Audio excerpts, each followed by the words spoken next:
মৃত্যুর কথা কে স্মরণ করে এখন? মানুষ তো চলাফেরা করে এমন ভাবে যে কোনোদিন মরবেই না। কে স্মরণ করে? যে টেবিলের তল দিয়ে ঘুষ নিচ্ছে ও স্মরণ করে মৌতের কথা? যে মেয়েটা বোরখা পরে যে ডেটিং করে বেড়াচ্ছে, জেনা করে বেড়াচ্ছে, ও কি মৃত্যুর কথা স্মরণ করে?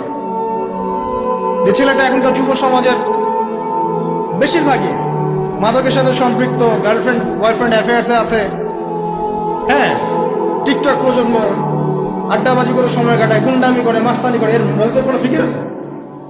মৃত্যুর কথা কে স্মরণ করে এখন? মানুষ তো চলাফেরা করে এমন ভাবে যে কোনোদিন মরবেই না। কে স্মরণ করে? যে টেবিলের তল দিয়ে ঘুষ নিচ্ছে ও স্মরণ করে মৌতের কথা?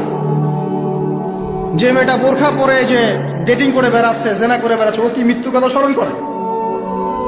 যে ছেলেটা এখনকার যুব সমাজের বেশিরভাগই মাদকের সাথে সম্পৃক্ত, গার্লফ্রেন্ড বয়ফ্রেন্ড অ্যাফেয়ার্সে আছে, হ্যাঁ, টিকটক প্রজন্ম, আড্ডাবাজি করে সময় কাটায়, গুন্ডামি করে, মাস্তানি করে, এর মৌতের কোনো ফিকির আছে?